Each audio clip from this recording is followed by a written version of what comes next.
Hello, fellow leadership students and citizens of America.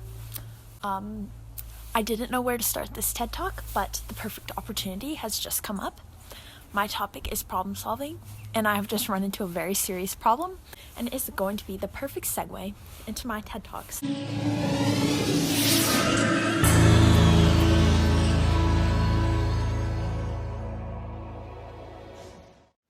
Hello. Testing. Testing. Hello.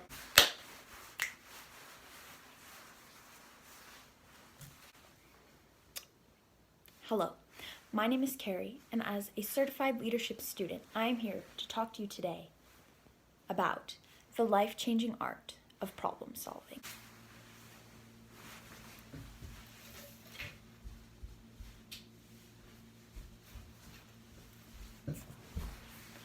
Okay.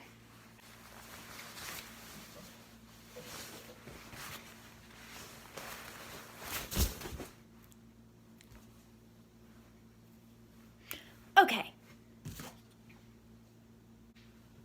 So to me, problem solving is an opportunity to learn and grow. But it starts with you using your mental resources. So you have to use your knowledge to be able to assess the situation and come to a conclusion to solve the problem. And you also have to be able to use the resources around you. So not just the knowledge in your head, but if there's a physical problem, you have to be able to find something in the environment to rectify it. For example, it's currently 3:25 on Saturday, November 21st, and I wasn't going to start my video for a long time because I procrastinate on these kinds of things, but the perfect opportunity has just arisen, so I'm going to start my TED Talk right now for you today. I'm house sitting, which means I'm the only one in town who has a key, and I don't know if you can see that. There's the key right on the table where I left it. So now the predicament is if I can get into this door somehow, because the bottom won't even twist.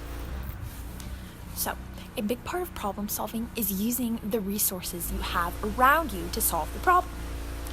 Now, the resources I have are very limited in that all I have is this microphone and the clothes on my body. And those are not going to be very helpful in unlocking a door.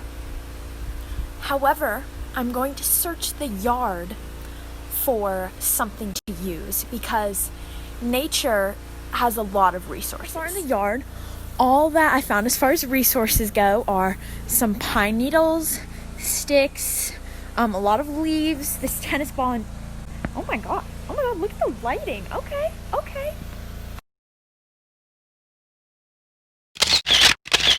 So yeah, all I found as far as resources so far is just like stuff that's not useful. Like there's a lot of cool stuff in this yard. Like there's like a snow shovel and a really good grill and stuff, but nothing like too helpful. So my next step was to look in the trash.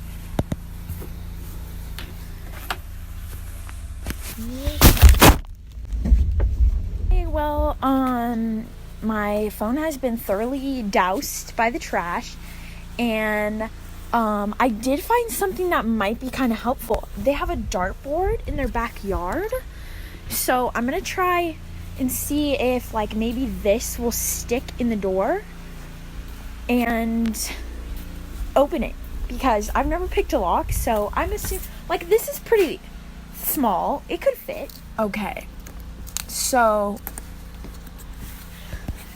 my dumbass really thought that this could fit in the door, so that's not going to work. So I'm just going to put that back, and then we're going to have to find something smaller than a dart.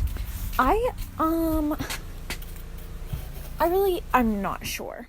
So at this point, I had already tried 2 steps of the problem-solving process, which were to look for resources around me and trial and error. Neither of them had worked, so I was basically just messing around outside trying to think of what to do, and then this happened. Sometimes, after you've given up, the world is on your side and presents you with something you never thought would happen. It's a miracle, ladies and gentlemen, because look what I just found.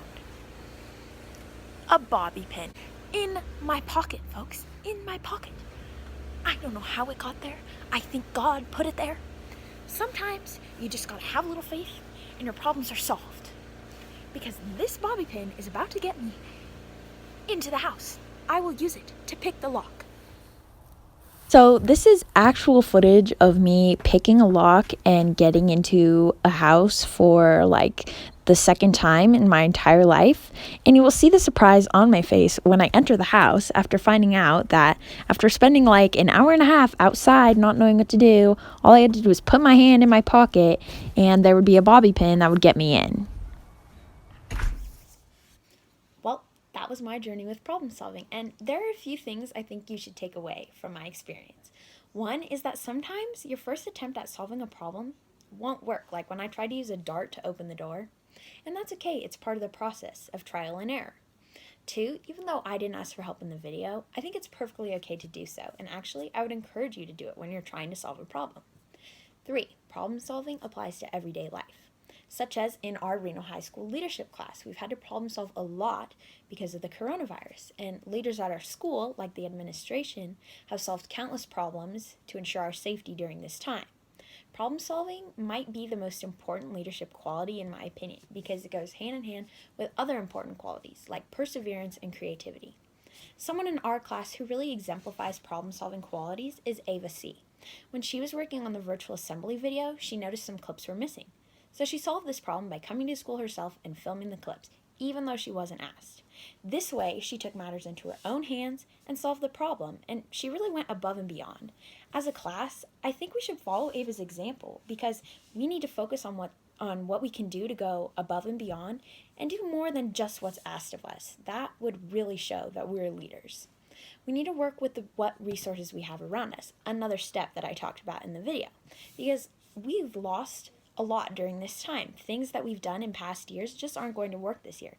That's okay. That's part of the problem-solving process, working with what we have now. In my opinion, leadership is an action and leading by example. It's not just a title. We can do this by problem solving. A public figure who exemplifies problem-solving skills is President Franklin Delano Roosevelt.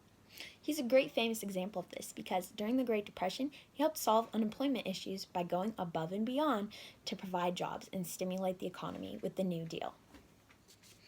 Thank you for coming to my TED Talk, and I'll see you next time.